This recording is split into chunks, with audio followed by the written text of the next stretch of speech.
Поднесе оставка од функцијата и зад себе остави сомнежи за влијанија во работата на судскиот совет. Председателката на најмоќното судско тело Павлина Црвенковска ги изненади колегите. На почетокот на денешната седница, кога Кусо најави дека оставката е една од повиклива и си замина од салата, иако останува член на судскиот совет.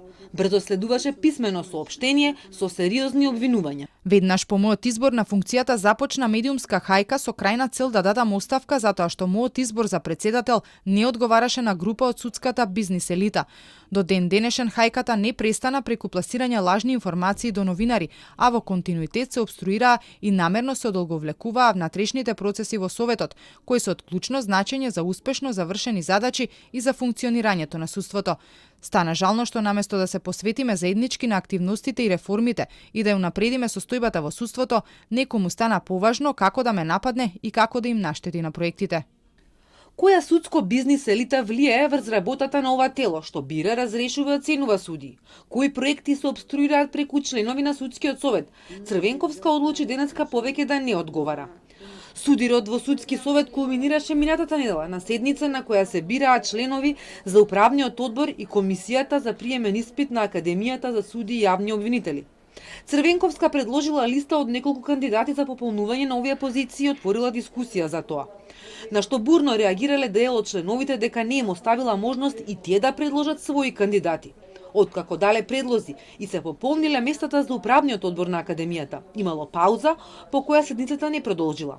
Црвенковска за медиумите се дообјаснуваше дека не дошла со готов список, туку со листа со имење како подсетник.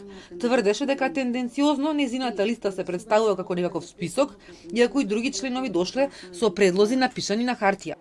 Дополнително денеска објаснува и дека ниту го предложила, ниту гласала за тоа членот на Советот Зоран Герасимовски да биде и дел од управниот одбор на Академијата. Нешто што беше оспорувано во јавноста како неетички и несоодветно толкување на законот. Според изворите на Телма, во судски веќе некое време врие и има табори, кои се спротивставени околу сите побитни прашања. Нов судир или помирување се очекува околу изборот за наследник на Црвенковска, закажан за следната недела. Според последните законски измени, председател на Советот може да биде некој од четворицата членови, кои не се избрани од редот на судиите. Весна Дамева, Татјана Чачарова-Илиевска, Селима Деми и Милјази Мустафа. Брифинзите од Советот се дека битката може да биде меѓу првите две кандидатки. Дамева, која кариерата ја поминала како стручен соработник во Кривичниот суд, а во Советот е избрана на предлог на председателот Пендаровски. И Чачарова-Илиевска, адвокатка, која 3 години била и посебен советник за правда на премиерот Заев. Но нашите извори не исклучуваат на крај да испадне. Двајца се караат, третиот користи. Црвенковска, која беше избрана на чело на Советот во април минатата година, денеска иронично пишува дека се надева дека идниот председател ќе биде подобен за судско бизнис елитата. Не е собственост, бидејќи од моментот на отварањето на стечајната